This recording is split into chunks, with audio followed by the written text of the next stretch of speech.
Pohon cemara. Siapa sih yang nggak tahu pohon cemara? Pohon yang bisa kita temui di dataran rendah, daerah panas, gurun, berbatuan, dataran tinggi hingga bersalju sekalipun. Memiliki bentuk pohon yang kerucut dan tingginya dapat mencapai sekitar 20-30 meter.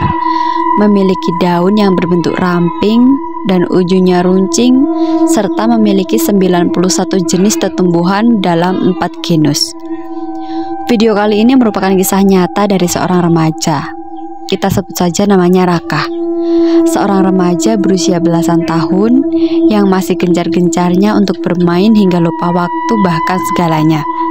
Hidup di desa yang masih kental dengan beberapa larangan dan pantangan orang tua adalah suatu hal yang membuat Raka enggan untuk menurutinya. Hingga suatu hari, Raka tengah duduk melingkar bersama teman-teman pengajiannya. Iya, Raka masih rutin mengikuti kegiatan mengaji di salah satu musola yang ada di desanya. Kegiatan belajar mengajar yang dilakukan pada malam hari membuat Raka sedikit enggan untuk selalu ikut mengaji bersama teman-temannya. Tapi karena pada dasarnya kedua orang tua Raka kekeh untuk mengajikan anaknya agar tidak mengikuti pergaulan bebas, jadinya Raka tetap dimasukkan di musola tersebut. Nah, malam itu sebelum salah satu guru mengajarnya datang, Raka bersama teman-temannya duduk melingkar bersama menceritakan pengalaman horor masing-masing. Nah, Raka di sini masih tetap setia mendengarkan temannya bercerita.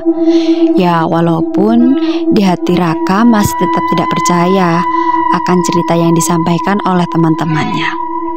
Hingga salah satu cerita temannya ini mengalihkan atensinya Raka.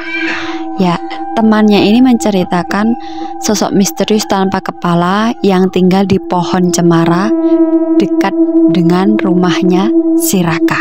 Nah, si Raka ini nggak terima kalau temannya mengatakan ada sosok hantu misterius tanpa kepala di pohon cemara yang sering Raka lewati. Akhirnya mereka berdua ini debat sampai gurunya ini datang. Akhirnya mereka selesai. Sampai keesokan harinya si Raka masih nggak percaya kan.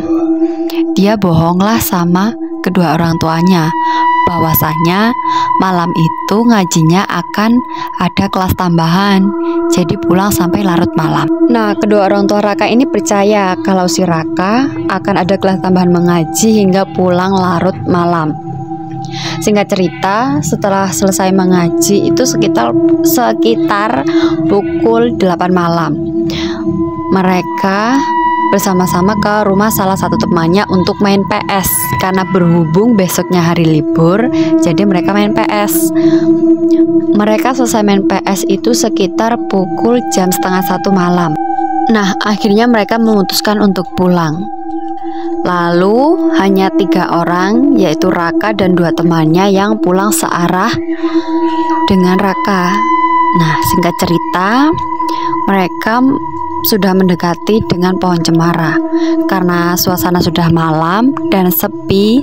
Kalau di desa itu tuh kalau udah jam 11 ke atas itu kan sepi, udah nggak ada kendaraan dan lain-lain ya.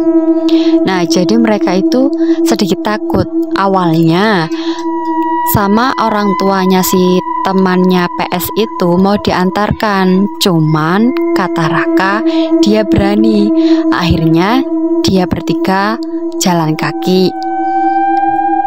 Kata Raka itu merinding, kayak bulu kudunya itu berdiri.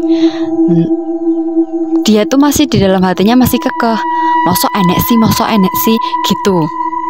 Nah, akhirnya pas lewat di pohon cemara, dia itu ngelihat sendiri Kak sama sosok misterius itu.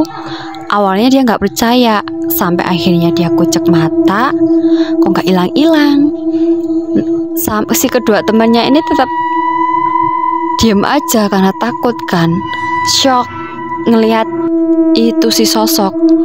Akhirnya mereka udah bisa gerakin semuanya, lari terbirit-birit sampai tunggang lalang.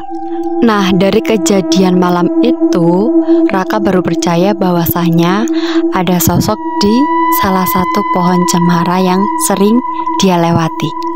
Setelah kejadian tersebut, Raka tidak pernah berbohong dan pulang larut malam lagi. Jadi sebenarnya ada hikmahnya juga ya. Cuman sekarang Raka percaya bahwa dia itu hidup berdampingan dengan makhluk yang tak kasat mata. Jadi mau percaya atau tidak itu tergantung keyakinan kalian masing-masing. Di sini mana hanya berbagi pengalaman cerita ya, bukan untuk memaksa kalian percaya dengan cerita yang mana sampaikan.